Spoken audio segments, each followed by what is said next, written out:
here if you want. Je peux venir ici parce que j'aimerais bien qu'il y a un peu de tout. Et après que David... Ah oui, viens, viens. Sinon, c'est moi qui s'assoit ici, si tu veux. Si, c'est bon, c'est bon. Está bien así. Sí, sí, sí.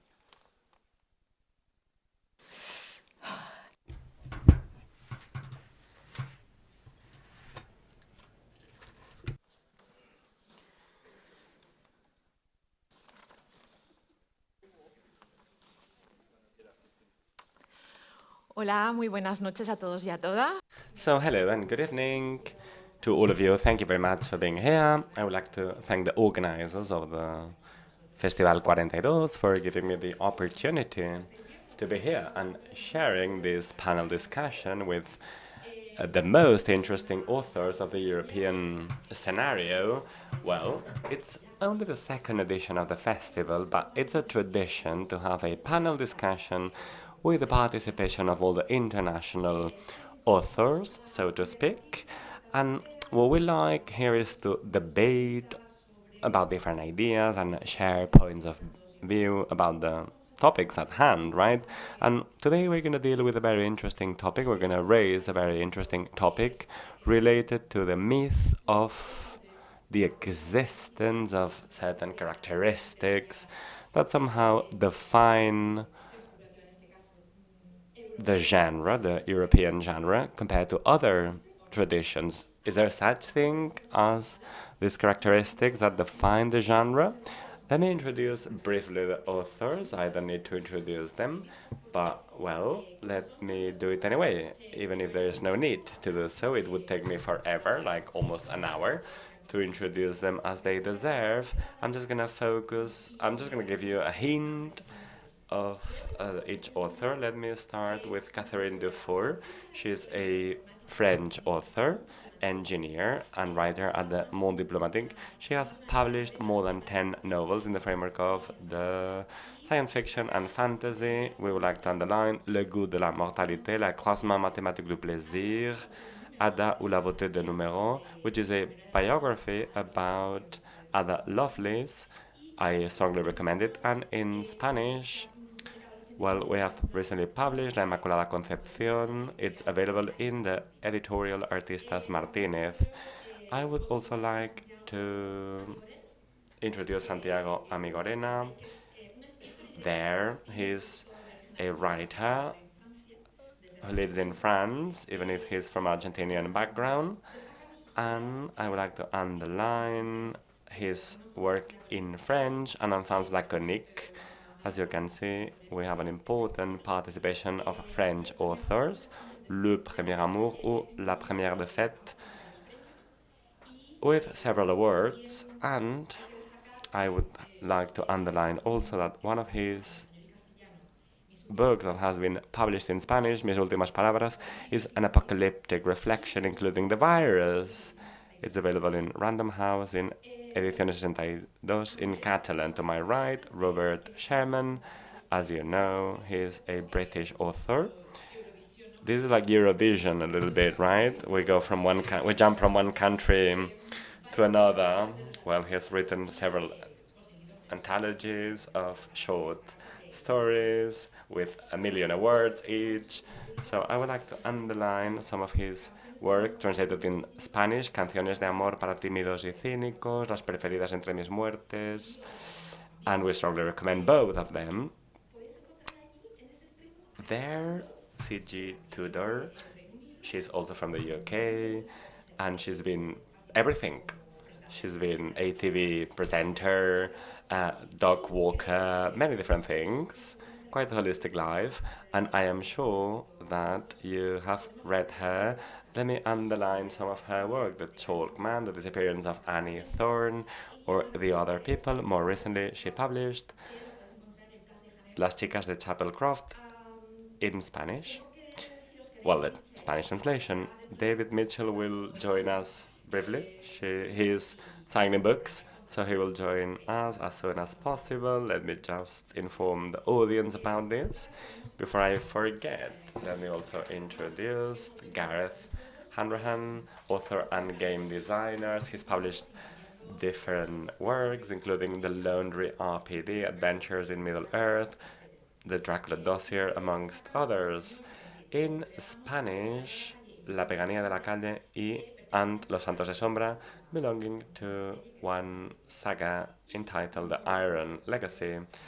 Last but not least, Paul Knightsnorth, author and British and English thinker. He has participated in different environmentalist projects, and he's also an activist. Let me underline one of his important works, Alexandria, which is a novel that has been translated into Catalan. You can find all the novels outside, and if you want your books to be signed, they will be more than happy to do so. So without further ado, let's jump into the debate after the presentations. And I am sure that all of you here write, well, it's not like I'm sure, you actually write science fiction, fantasy, or speculative fiction. This is what you do. And one of the interesting things that I've realized throughout the years when I discuss with authors that use other traditions is that oftentimes these authors ask me about the characteristics that somehow define the literature that we produce, right? This European genre. So I would like to open the floor for reflections. According to your experience, do you think there is such a thing as a specific characteristic that somehow marks a difference between fiction in Europe and in other parts of the world? Or perhaps there is no such thing, and this is what makes it peculiar? Santiago, would you like to start? Well, I am the only one that is going to be in Spanish, so for sure I'm going to be calling names to all of them, and hopefully they will not understand me. I am sure you'll start here with me because the only European who wrote speculative literature was Borges, born in Buenos Aires, right? This is the Argentinian show-off. You know, we are a little bit of a show-off nation. Anyway, literature is a tradition, is a European tradition per se, right? So contemporary literature or science fiction, well, I am not acquainted enough with the genre in order to answer to the question of whether there are specific characteristics that define this genre. To be honest, I cannot answer to the question. I don't know if there is such thing as a dominant pattern, but I would say that the very idea of speculative literature is very European, very ancient. It dates back from Greece, and we all owe this genre the possibility to allow us to think about what's going to happen in the future, a future that we're never going to know, right? Well, in my work, I use references to films and books that are perhaps more American, but again, my literary language or narrative, again, is very European, no matter what book I'm using. Catherine?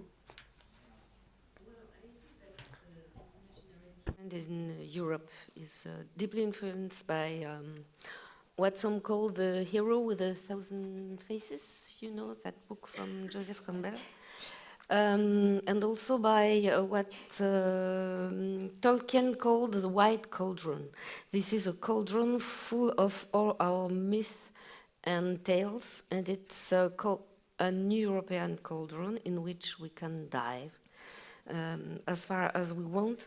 And this is a common base of European myth, and this is not the same as a Asian cauldron or African cauldron, even if there is some common point. Gareth? I feel like a fish being asked to describe the ocean. Like, you know, what's the difference between the Atlantic and the Pacific Ocean? Like, ask a random fish, they're not going to be able to intelligently analyze the vastness around them. I agree that if there's a commonality, it's going to be in the sort of the common European myths.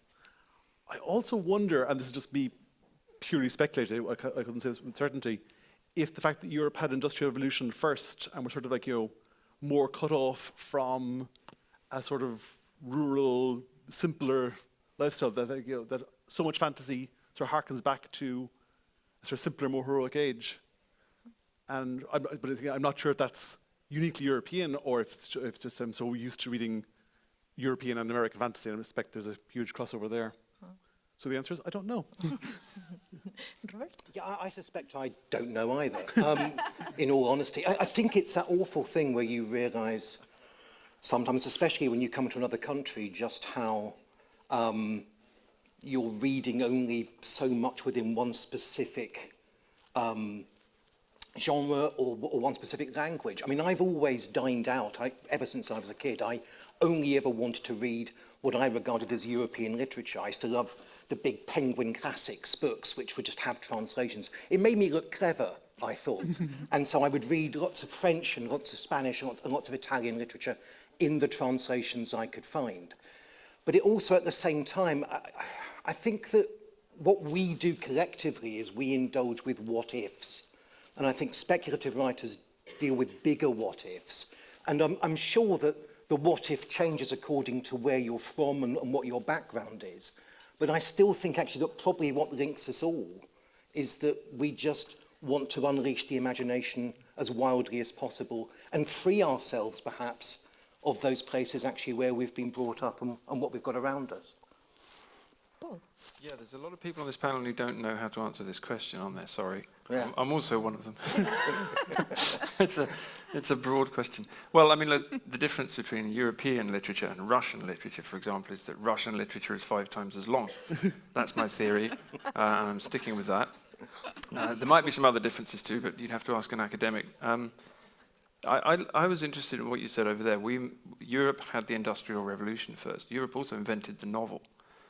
So those two things must make a difference in terms of how we can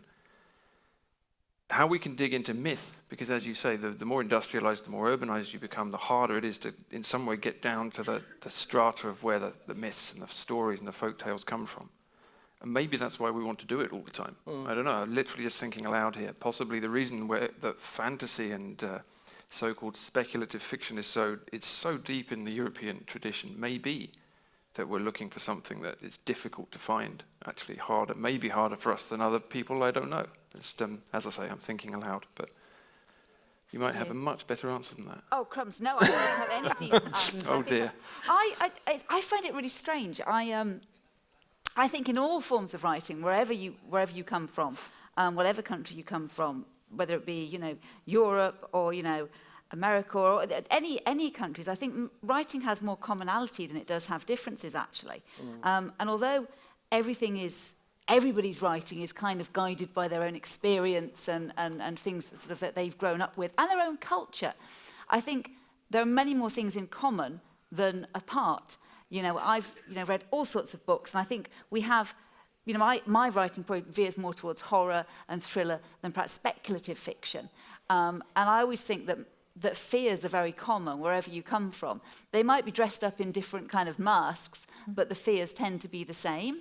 You might have different folklores in different countries and different things that scare you, but they are all kind of very similar, I think. And I think, yeah, it's very hard to break down genre as very specific to a country or to Europe or to another continent, because I think there are many more things in common than different. So I guess my answer is, in a way, I don't know.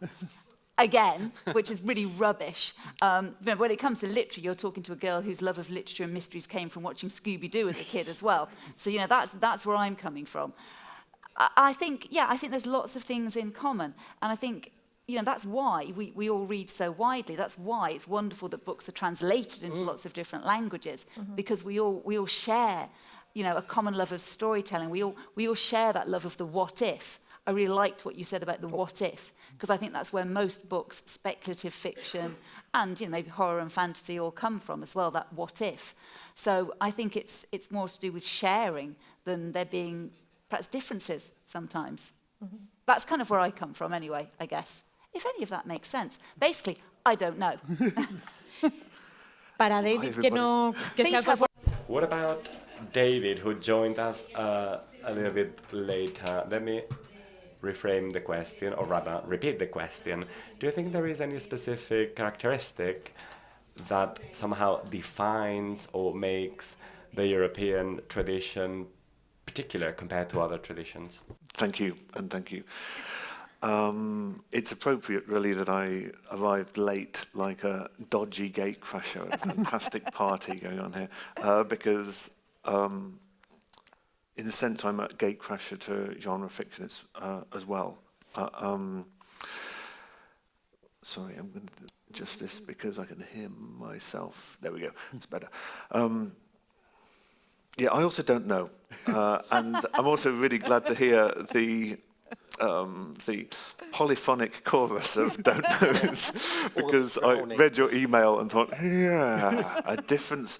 It might be worth making a distinction between fantasy and speculative here. I think the fantasy and the horror comes from deep, dark folklore places, these ancient well springs that go back before literature, before writing even, the dark European forest that covered the continent. This is replicated in other cultures. Of course, Japan and China also had their deep, dark forests that were the opposite of the civilized village, and they also projected their fears and the other and the spirits and the gods. And other cultures that I know less about, I'm pretty sure, would have done the same.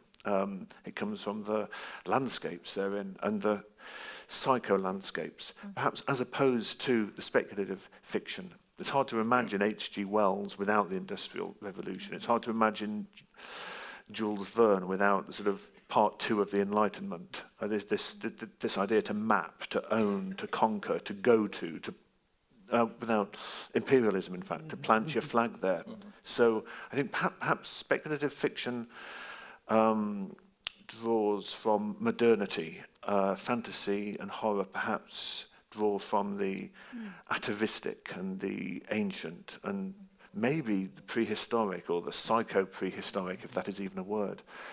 What muddies the water, what complicates the picture, of course, is that really quickly we start reading each other's things, thanks to translators who secretly run the world, but we don't know about it. It's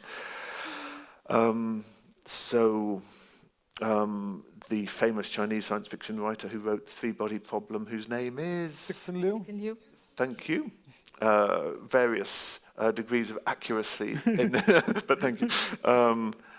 No doubt he has read the Western canon of hard engineering speculative fiction.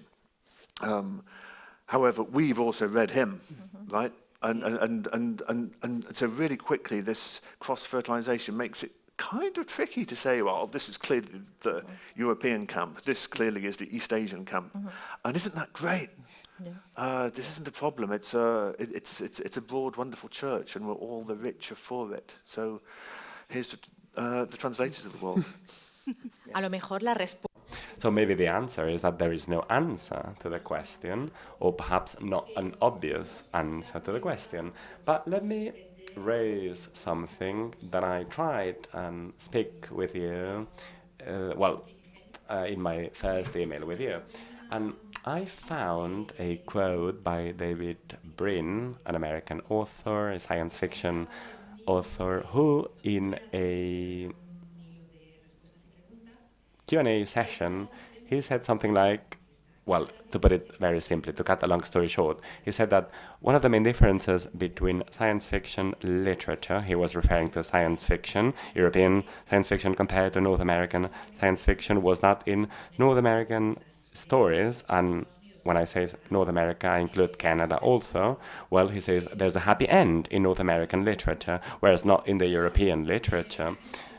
And I believe this is, well, quite simplistic, but I would like to know what do you think about this statement by David Brin, because maybe this reflection will allow us to elaborate about your, let's say, perception about the North American tradition, which for some is dominant at the international level. So let's start with Robert this time. Again, I don't really know. It's that awful thing. I think that the only honest answer I can give is that, as Gareth was saying, actually, that when you're a fish, you're in the ocean. When you're writing, you tend not to think of yourself as within any tradition. I don't, when I'm writing, think of myself working out whether or not I'm feeding off the North American stereotype or whether actually I'm more subscribing to the European literature that I love. I'm really just hoping that I don't balls up this story and that I can get through to the end of it and actually get it published. So in a funny way, I see my development, I'm drawing from a lot of things. I mean, David was talking about the way in which there's always cross-fertilization. We are always appropriating whatever else that we are reacting to, and the more the world of literature opens up and culture opens up, the more we see things and we want to grab them because they're brilliant. I mean, there's so much of American literature and American TV that I'm influenced by now that I never thought I would be. Mm-hmm. But I don't draw distinction because I think if you do, it starts to mean that you don't own it anymore. You're sort of almost letting your work go and being part of something else. And I'm arrogant enough to want to hold on to what I've done and say, well, this is mine and I don't know what tradition it is. Mm-hmm. Gareth? My background is role-playing games, and the role-playing game, the very first one, is Dungeons & Dragons, which is an American game, where basically you're going out, you're conquering dungeons, you're getting treasure, you're building up your levels. And the cliche in role-playing circles is the other game of note is Warhammer Fantasy Role-Playing, which is an English game, which is roughly the same theme as your heroes going out and things. But in Warhammer Fantasy Role-Play, you're incompetent, you're doomed, it's all futile, you're going to die in a gutter as opposed to making a fortune in a dungeon. It is this nihilistic, grimdark, we're all doomed. I think there's certainly the stereotype that America is sort of forward-looking and manifest destiny and grandeur and all that, but whereas Europe is tired and a bit cynical and a bit, our glory days are behind us. And I'm wondering now, will American literature turn the same way things are going over there? Well, yeah. Catherine? Well, if you want to write about life, it cannot end well. But if you want your public not to be traumatized and to come back and buy another book, you have the happy ending stuff. So I don't think this is America. It's marketing. It's not killing your public in despair. Yeah. America is marketing, though. Paul. I'm going to take this off as well. Yeah, as soon as I heard that notion that American fantasy had a happy ending, I started thinking about H.P. Lovecraft, who is surely the most popular American writing this stuff, and he's a good riposte. So is Cormac McCarthy. I don't know if he counts. Yeah. I did the stuff about genre and things is really interesting because I didn't know I was a fantasy writer until I got invited to this fantasy festival, and now I know that I am, which I'm very happy about. But I don't really know what I'm doing. I'm writing a story. I mean, in all sorts of ways. But I mean, the book that's just been translated into Catalan is set in the future. I wouldn't call it science fiction. It certainly has fantastical elements to it. Sometimes it gets called literary fiction. So again, I don't sit around and think of genres. But I think that I was just thinking about the difference between sci-fi and fantasy as possibly being about the past versus the future. Mm-hmm. Maybe that's a generalization, but it seems to hold true to me that sci-fi is futuristic, and maybe in the past was more optimistic. Maybe in the 60s, in the 40s, in the 50s was very forward-looking, very Isaac Asimov, very Star Trek, very we're going to conquer space, we're going to solve the problems, progress is coming, technology will save us, and it doesn't look like that anymore. And so people aren't writing that anymore. And so maybe if sci-fi at some point was sunny and optimistic because this is where humanity was going, and fantasy was going back into the dark forest to see where humanity's come from, now sci-fi's taken a turn, right? Because it doesn't look like where humanity is going. It looks like Star Trek at this point, frankly. So it's another example of blurring things, I suppose. And again, I'm thinking aloud. Santiago.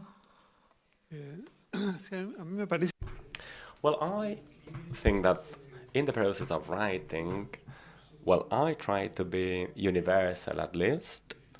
I try to define myself as a generalist, and at the same time I try to invent my own language, my own narrative, and this produces a tension, right?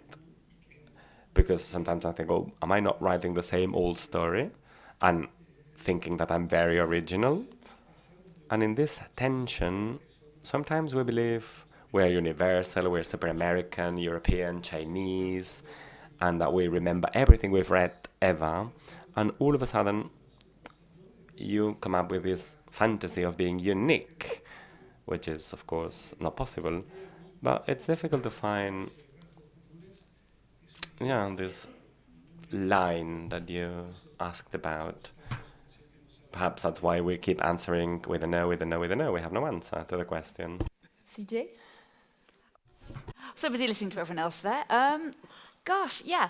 I think as soon as you start to sort of generalise and say, European literature and writings like this and North American writings like this, it all has to have a happy end and everything, you immediately start thinking of authors that are not like that and sort of defy that generalisation. So it's very hard, isn't it, I think? Sometimes I do think that, European and UK writers do share that kind of slightly cynical attitude more and that kind of very black humour, perhaps that you do see maybe more in our literature maybe. But again, I think you can't generalise because there are so many writers doing so many different things and every writer is doing something unique and different. It's interesting, sort of, I liked what you were saying about the whole idea that once sort of science fiction was about this positive idea of the future. And now I think when you see people writing science fiction or speculative fiction, it's more about often the dangers of technology, the dangers of this futuristic world, the dangers of what we're doing and where we're going with things, which is quite interesting as well. And I think sometimes, I say again, talking about genres is interesting, isn't it? Because I don't know about you guys as well. People would like to classify you into a genre sometimes. Whereas I think most writers like to sort of try lots of different things. You're kind of like, people say, you're a fantasy writer, and you go, am I? Is that what I'm doing now? Is that kind of what I have to do forever now? I'm a fantasy writer. Whereas I think the joy of writing is you can write many, many different things, and you have an idea for a story, and it could be speculative, it could be horror, it could be fantasy, it could be a mashup of all of them. Yeah. So again, I'm always coming back to going, well, I don't know. I think as soon as you start to try and classify things and say, this is specific to here, this is specific to here, this writer is specific to this genre does this, you immediately find that you can't. It's writing is such a wide-ranging, wonderful thing, and there are many writers doing many different things in many different genres. One thing I do find interesting is one thing I've always liked about, for example, say horror, and things that scare you, is that subversion of the normal and the everyday. And I think you see that quite a lot or you certainly have seen that quite a lot in American sort of literature, the idea of the perfect suburbia. But beneath that sort of surface, there's something quite horrific going on. And I think in sort of a lot of UK literature as well, and scary stories, going back to that sort of the dark, creepy forest, the pretty little village, but with something lurking around the edges of it, is quite sort of a tradition in horror stories and sort of scary stories and ghost stories. But again, for every example I can think of that is sort of a generalisation, I can think of things that are very different to that. So I'm just rambling now. I'm going to shut up, and I think Dave would probably make far more sense than I do. I don't know. An advantage of going last, which I'm now, I now clearly am, is that I have more time to think. But a disadvantage is that of all the stimulating observations that have been made, I lose track of what I was going to say because, well, firstly, when you mentioned David Brin and American optimism, I thought of Game of Thrones. Kind of everybody dies almost. And then I thought, well, that's kind of European. He's taken a lot of European history and added dragons and the undead. So maybe it is proving the point. But then he's American, so good luck translating that. Secondly, it's all fading away. Secondly, my heart sinks a little bit when I see that I'm going to be in a conversation about genre. a little part of me died inside, which sounds really ungrateful because I've been flown to this wonderful city to meet these wonderful readers by a festival with genre in the title. But as we've been speaking, I've perhaps understood why this little part of me shrivels up, saying, no, not another conversation about genre, please. And it's because of the ungraspability of the concept. I mean, genre, maybe it shares an etymological root with general or generality. It makes sense in a bookshop. I like, okay, you can go there. It makes sense in a publishing schedule. I like that. But then when you start to look at the edges of it, and I was really honoured in 2016 to win the World Fantasy Book Award. And what? Seriously? Well, thank you. And I kind of see what you mean. But I've never felt more fraudulent in my life. I wanted to say that. Finally, fish. It's not the fish metaphor I think of, but another animal. It's the duck-billed platypus. When this was first sort of met by white imperial taxonomists in the 19th century, what to make of the platypus? Is it a mammal? Is it a bird? It lays eggs. So what is it? It's an oviparous mammal. Oviparous isn't a word you get to say very often, so I'm going to say it again. It's an oviparous mammal. It's this new thing. Now, I think all of us, in our ways, are duck-billed platypuses. And duck-billed platypuses don't...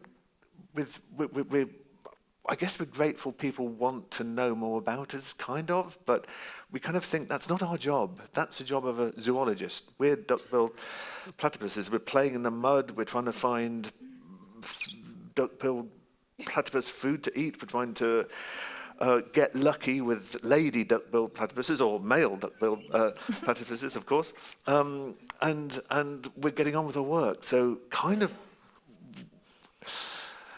with gratitude, please leave us out of your museum. Thank you. David won't know this, actually, probably, but I should probably say, I was the chair judge the year that you won the Lord, oh my Lord. And it was a genuine problem because I felt that your work is outside genre.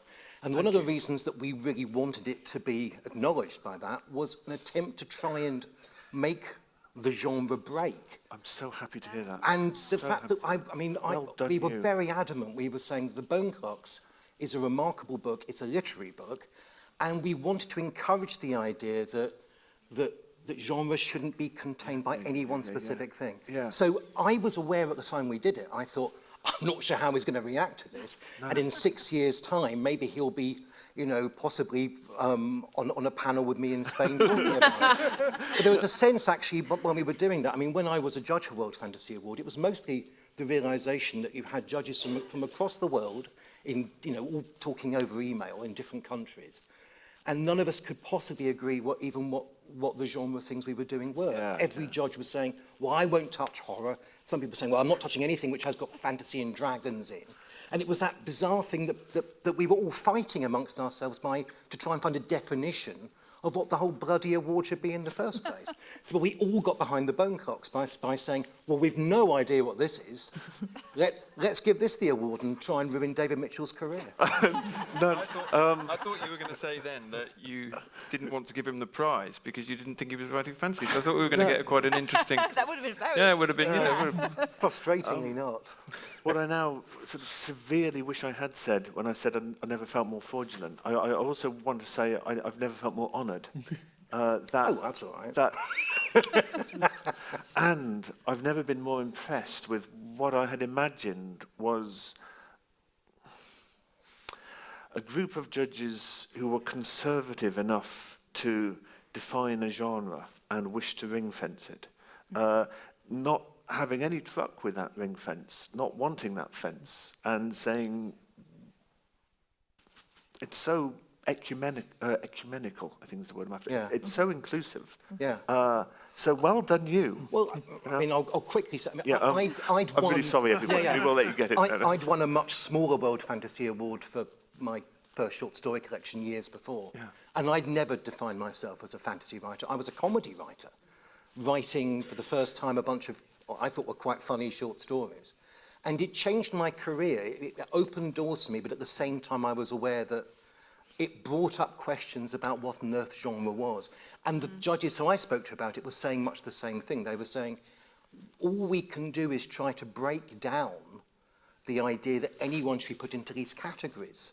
Let's just try and make it so everyone is just trying to write interesting fiction that defines them more than defines a genre. But anyway. That's a great answer. Yeah. We must let our I know, and I'm so colleagues sorry. speak. No. Thank you. Must try and tell the publishers and agents that as well. De todas maneras, esto me viene. Perfect, this is amazing, and this leads me to the following question, because before you mentioned the importance of language and the importance of translators and raising awareness about our work in different markets and different cultures, and this made me think that I don't know if we can really say that the language in which we write has an impact in what we write and in the genre we end up deciding to write in. So perhaps Santiago could tell us a little bit more about his views. Probably I'm the worst possible one to answer to the question, but let me try it. Well, to what extent the language we use has an impact in what we write? Well, what I write in general for the last 35 years is only about language. I don't write anything else. I only write about this topic. And all of a sudden I came up with a book which is exactly the same as my previous books, but that takes place in 2086. And that's why now people say that I'm a science fiction writer, but for me it's exactly the same. There's no difference except for the fact that it happens on 2086. But what I'm interested in, you write in French and in Spanish, or only in French? I write mainly in French. Literature, only in French, sorry. What about you, Catherine? I only use my own language.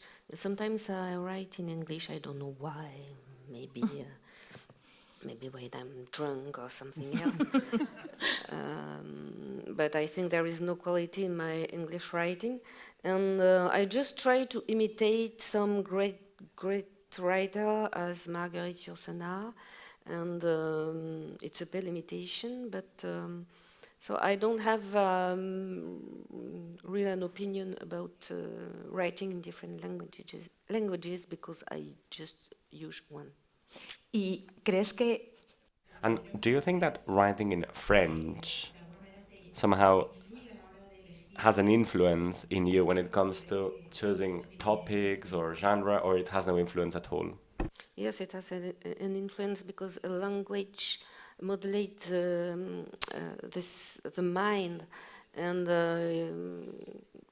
it's the fact that I think in French and write in French. My brain is French, and of course it has an influence on me. And it's very interesting to watch the difference when you think in French, you think in English, you think in German, and the links between the different languages, and you feel your brain moving. And sometimes it's bizarre. You know, a gift in English, yes. And in German, gift means poison. So you feel the links between the two countries, not that easy. See, and that's it. Gareth? Yeah, I mean, I write just in English, but because I'm Irish, it'd be like, Hiberno English. And I'm fascinated by, I write it's not generic fantasy, but it is not uniquely Irish at all. It's like in this entirely imagined world, entirely made up history, everything. And I'd be interested to see if some external reader could pick up on any Irish elements. Because certainly I can pick up, if you hand me a fantasy book, there's a chance I would tell if the writer is American or English or it's been translated just by the word choices and the concerns. And obviously, if it's set in a particular real world state, you pick up if they're a native speaker or native of that country. It's very easy to tell when someone's has never been to Ireland but is writing about Ireland. But I'm wondering, is it possible to pick up on someone's nationality purely from the text in an imagined world? I don't know. One review which really amused me that said, "Oh, I knew your book was written when you were from Cork. Your character's always going up hills." Because Cork is a very hilly city. But other than that, I don't know if there's a distinct... Por ejemplo, yo pensaba en el... So what I was thinking about is magic realism. I was thinking about magic realism, which is oftentimes identified with American literature, which is a certain, let's say, version of a Spanish, which is not even the Iberian Spanish, but other versions of Spanish that are used in Latin America, of course. So that's also what I meant when I asked the question, or what I referred to when I asked the question. Perhaps not like you, let's say, are influenced directly, but rather whether you spot the relationship between the language used and the outcome, the narrative outcome. It's more of a reflection than a question. It's always felt to me, when I was a kid, my dad used to travel to Europe a lot for work, and he had lots of foreign language dictionaries everywhere. And when I was a small child, I was plagiarizing other people's books, pretending I'd written them. I was about 7 or 8 years old. But what the joy for me was, I would then translate them into other languages because I thought that would be exciting. I didn't really, obviously. I was just taking words from dictionaries because I loved the idea that I wouldn't be held down by just one language. And the frustrations I feel even today walking around Barcelona, popping into bookshops, seeing books that I can never read because I'm stubbornly only able to understand English, no matter how hard I tried at school to overcome that, is deeply, deeply frustrating. I feel like there's a whole limb being severed. And I so admire people who actually have that facility, able to juggle, like Catherine was saying, you know, that she can think really in different languages and she can not perhaps regard her English writing as the same quality, but the fact that she can do that at all. I think the hard part, I've got 2 collections out in Spanish at the moment, and I can't read them. I have no idea. All I know is that the reviews for them have been better than they were in English, which makes me believe that someone's improved them. that maybe my own work doesn't work that well in English, but that someone has smoothed over the rough edges and actually made them into better pieces of fiction. And the fact that I'm haunted by that at all times makes me very unhappy. Paul. I think that should make you happy. I think that should, I would love it if maybe... Because I'm a fraud. Maybe that's happening to my books too. I can't read the Catalan version, so someone would have to tell me. I've got a few ideas bouncing around in my head. Mainly, I think that language absolutely does define us, and I think that the language a book is written in is connected to the culture that the writer comes from, and that can't be escaped from. And I'm thinking, I'm thinking of the differences in this. I'm English, but I live in Ireland. And the Irish language and the English language are so different. And I don't speak Irish, so I can't say why, but there's a wonderful book that came out by an Irish writer called Moncon McGann quite recently, which is called, I think it's called 52 Words for Field. And it's about the Irish language. And it's just about there are words in Irish for things like the feeling of standing in a field at dusk, which is just not in English. They're deeply related to place. And they're also, Irish has only been written down and rationalized really very recently, and so in some ways people don't even know how to spell some of these words. You can drive around Ireland and you can see 2 different signposts to a town and they'll be spelled in 2 different ways because it's so different. And if you were speaking that language at a time when that language was dominant, you would have a different understanding of the world. You would see the field differently. You would see the world differently. And that's true of all languages. And as soon as you write a language down, it becomes rationalized and kind of clarified, and that has an advantage because then we can communicate with lots of people, but the disadvantage is that it becomes smoothed out. I wrote a whole book a few years ago called Savage Gods, which was about the limits of writing, because I felt like I'd come to the point where writing was a wall rather than a window for me, and written writing, especially written language, and I wanted to know why. I write in English, but all of my fiction is in a kind of bent, broken version of English, because I can't write fiction anyway in conventional English for some reason. The first book I wrote was set in 1066 during the Norman conquest of England, and I found I had to write the whole book, which was written from the point of view of an Anglo-Saxon farmer. I had to write the whole book in a version of Old English, because 1,000 years ago, the Germanic root of what is now what we call English was so different to our language that giving the character from 1,000 years ago today's language would have been like giving him a laptop or a cappuccino or something. It would have been so alien. So what I did was alien too. It was a language that no one's ever spoken, but I was trying to convey the feeling of it. And in the other two books, including Alexandria, the different registers that the characters speak in they try to reflect their relationship, particularly with place, but also with time. And the more I dig into that, the more I think that it's almost as if there's only so far you can cross boundaries. You know, we can read translated books, but we can never know what the book was like before it was translated, because we're just not there. Yeah. I love Dostoevsky, but I will never know what it's like to be a Russian from Russia reading Dostoevsky. It would feel different. That's not an argument against translation, obviously, but there's something that you can, the depth of that forest, of that cauldron, somehow is just so fascinating. It's great to cross boundaries and borders, but it's also there's also the depth to being in that place that you can only have, I think, if you're there. So there's a kind of that is wonderful, but also there's a slight sense of loss. You know, you can't ever quite get there, but that's just being human. So, that was what I had in my head. Me gustaría ahora I would like to know what David thinks. We're not going to give you the chance to be always the last one to answer. I'm the worst person to ask about language, because I often think I haven't even mastered the English language, quite honestly. And I still, when people sit there and are very intellectual and use big words, think I must Google that later because I don't know what they're talking about. So yeah, come to me last, if at all. Well, I already know that CJ is an excellent user of language, so just ignore what she just said. So we are talking, I guess, oddly enough, for the second time this evening, I'm thinking about the famous Wittgenstein quotation about the limits of my language, the limits of my world. Is that correct? Which I like because it says in a single sentence what a reality-defining tool language is.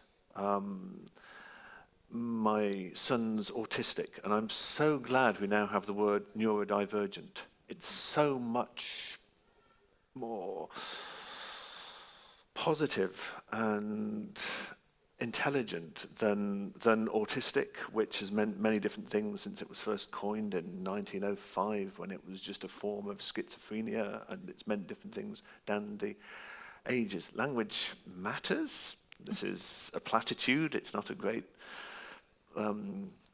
golden nugget of wisdom. I think from the discussion, what I'd like to keep is the unknowability of what it's like to read Dostoevsky in Russian. What a wonderful problem to have to... my English isn't quite as good as my French. I don't know. I envy competent multilinguists. I have some knowledge of Japanese, but when I try to speak it, I'm 12 years old again. And so if I can kind of get what I wish to say over, if I can kind of convey that, then in an approximate way, that feels like an achievement. But the unknowability of what perception is like on the other side of the language barrier, that's a mysterious thing. It's, if you want it to be, it's maybe a melancholic thing because we can't quite share that. But I think it's also a really cool thing. And I spent the afternoon comparing Spanish and Catalan proverbs with the fine people from my publishers. And I love to play this game when you go to another country. Just ask people around the table, what's your favourite proverb in your own language? And to find the similarities with, you know, in English we say, bird in the hand is worth 2 in the bush.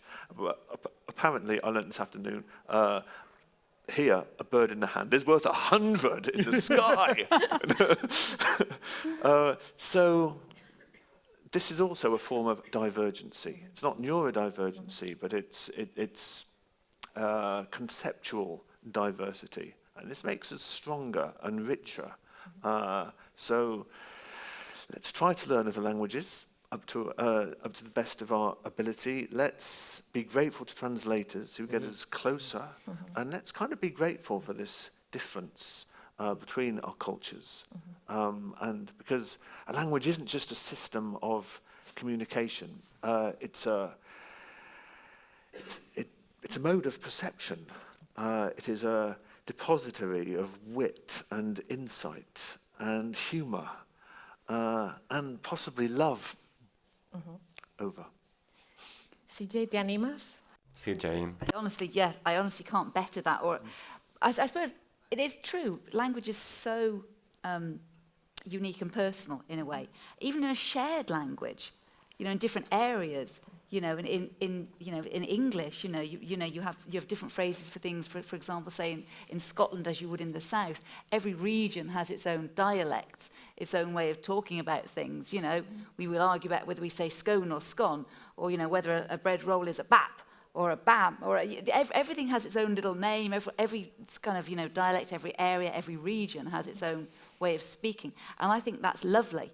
I love those differences in language. I wish I spoke different languages. It always shames me whenever I go to a different country that I don't know other languages very well. But as I say, I think you can learn language. It can be translated, but it is so very individual.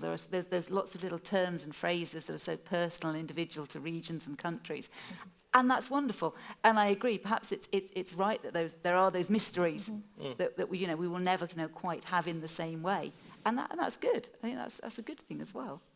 Well, at the end of the day, the conclusion that we might be getting to is that probably there are no elements that differentiate us, but rather what makes us different is precisely difference, right?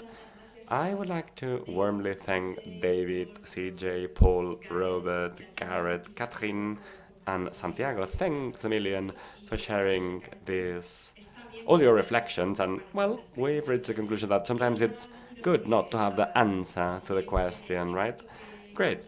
And now, the awards. Please don't miss it. Please support the awards. Be there. It's going to be in room number 2. And just to tell you that there are other worlds and they are all here. Thank you. Thank you.